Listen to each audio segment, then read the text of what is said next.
Oke kawan-kawan, kita akan ulas kembali bersama Novan pertandingan kemarin setelah mengalahkan Ade Permana. Saya punya beberapa pertanyaan ini untuk Bang Novan.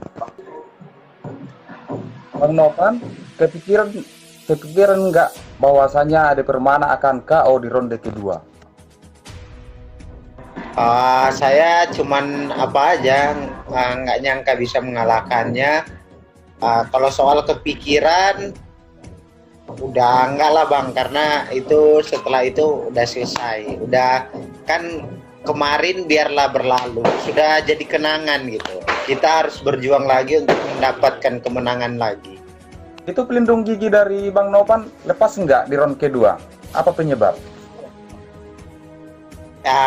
Saya mengcounter kan pakai uppercut, tapi streetnya agak masuk ke ini, jadi lompat deh Gamsil saya.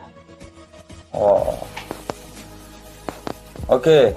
Karena saya lihat kemarin bahwasanya ketika Gamsil dari Bang Novan lepas, di situ juga Ade Permana seperti melihat kesempatan untuk menyerang Bang Novan, dan ternyata jadi Ade Permana yang kecolongan. Sebetulnya bagaimana Bang Novan yang itu di situ kan posisi Gamsil sudah lepas. Kan di situ detik-detik KO dari Bang Ade kan? Iya, saya lihat dia ketika Gamsil saya dia mau menyerang ke wajah saya kan. Makanya double cover saya itu saya pakai gitu. Karena kalau tanpa Gamsil kena pukulan kan bisa aja pecah itunya. Bibir kita gitu. Jadi saya double covernya harus jaga waktu itu. Tapi saya antisipasi dengan counter gitu. Iya. Terus makanya saya sebelum saya tanding kan saya bilang ke abang bahwa saya melihat kesempatan, entah itu di ronde keberapa, ketika ada kesempatan saya ambil gitu.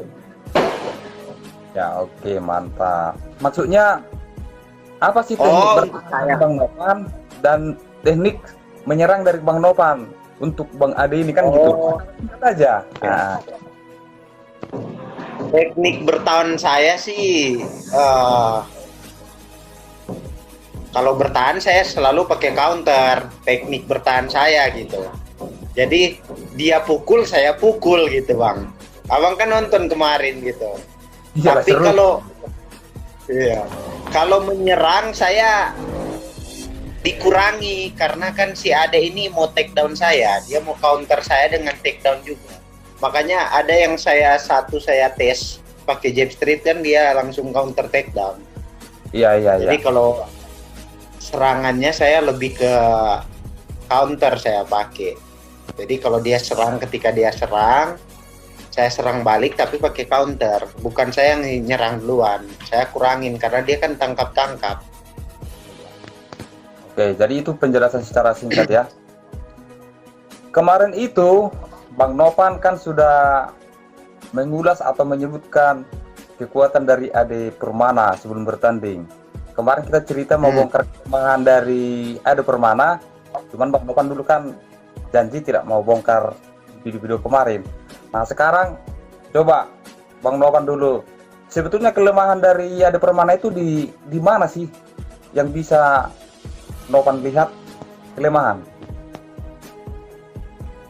Kalau kelemahannya, dia sih banyak di lebihnya kalau saya lihat karena dia komplit. Tapi kalau di kelemahannya dia kebuka itu kirinya, dari rahang kirinya dia sering kebuka gitu. Cover badinya juga suka kebuka, makanya kan pukulan-pukulan uppercut saya kan masuk gitu Bang. Iya. Jadi kalau saya mempelajari itu sudah dari jauh-jauh hari begitu. Setelah nih Bang Novan memegang sabuk juara, kira-kira siapa yang bakal menjadi ancaman selanjutnya di kelas Atom? Kan bisa kita lihat fighter ini bakal menjadi ancaman bagi saya, atau ya udah paham lah Novan.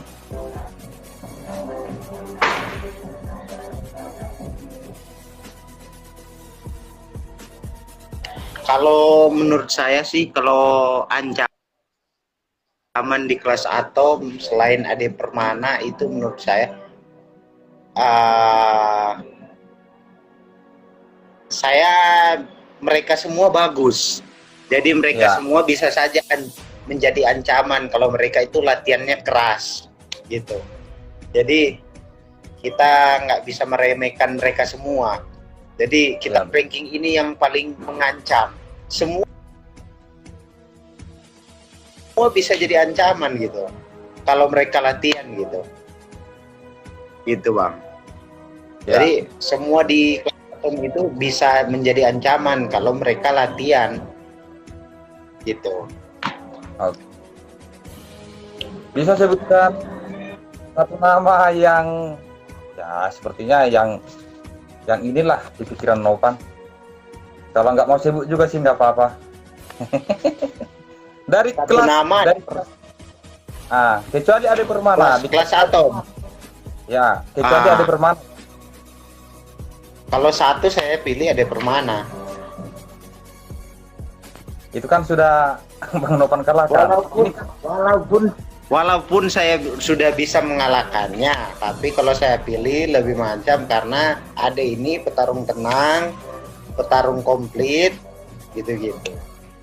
Dia kan cuma kena hook saya telak gitu. Kalau itu nggak kena bisa aja kan, situasinya kita nggak tahu kan gimana Bang. Jadi Dan kalau berbeda, lainnya semua itu, cuman bukan berarti saya meremehkan yang lain juga gitu Bang, karena mereka semua seperti saya bilang, mereka semua bisa jadi ancaman kalau mereka latihan. Karena sabuk ini kayaknya bakal lama di saya, karena saya nggak pernah puas. Saya walaupun sudah seorang champion, saya berlatih keras, latihan terus, nggak bakal saya besar kepala gitu. Orang kalau besar kepala udah nggak mau latihan. Mantap, mantap. Respect buat lo Bang Novan. Tapi next saya fight, mereka bakal ada kejutan lah. Mereka akan tahu saya akan latihan itu di mana. Saya ini orangnya cepat beradaptasi. Pokoknya Iya. kejutan lah nanti. Saya akan latihan di orang yang lihatlah nanti Bang. Yang bisa Akan memberikan berbahaya. kejutan ya. Iya. Oke. Untuk siapa sabuk itu Bang Novan persembahkan?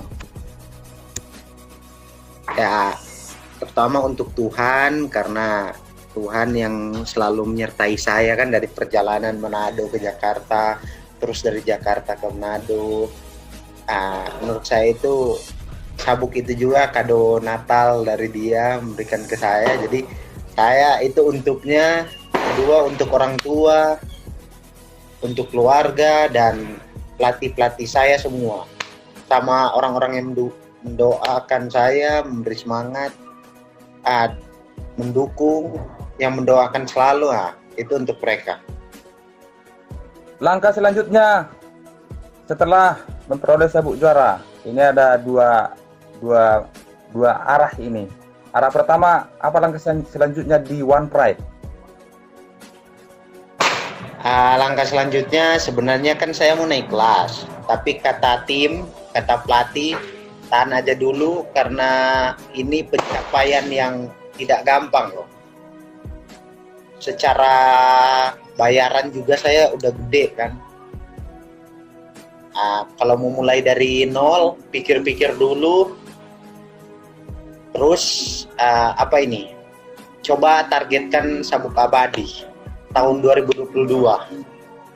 Oke, mantap. Pengakuan orang itu kepada kita datang ketika kita sudah menorehkan prestasi kan gitu. Jadi artinya enggak langkah dari Bang Novan. Ini kan kita nih udah punya nama nih, udah ada ke orang. Artinya kalau kita mau buat sesuatu, bikin camp, bikin pelatihan, menciptakan atlet, barangkali promosi kita kan lebih besar. Maksudnya ada nggak cita-cita Bang Novan di situ, atau masih fokus jadi atlet dulu? Nah, itu maksud saya Bang Novan. Saya ada tujuan untuk jadi head coach muda lah gitu. Cuman saya untuk sekarang karena saya masih 21, saya udah targetkan itu di umur berapa saya udah harus ada camp gini-gini. Tapi saya investasi diri dulu, cari ilmu, mungkin korbankan materi dulu, karena kita harus besar usaha kalau mau besar hasil gitu. Jadi apa dulu, jangan langsung terburu-buru, santai aja dulu begitu. Penting kita pendidikan, pengetahuan tentang teknik-teknik itu penting. Jadi kita harus cari. Jadi mau dimanapun di mana kita harus cari pengetahuan tentang teknik. Jadi saya rela berkorban untuk cari teknik. Dengan begitu, ketika saya udah ada camp, otomatis saya udah berpengalaman semua gitu. Jadi saya yakin suatu saat murid-murid saya juara One Pride berikutnya gitu Bang. Oke, mantap. Terima kasih Bang Novan buat bincang kita sore hari ini. Di umur yang baru 21 tahun, di tahun 2021, pas pula ya Tuhan memberikan rezeki memperoleh sabuk juara kan gitu. Selamat buat Bang Novan ya. Ya, Abang Gu. Ini Abang the best ini. Selalu podcast saya kan sebelum tanding. Dengan begitu kan itu berpengaruh loh Bang.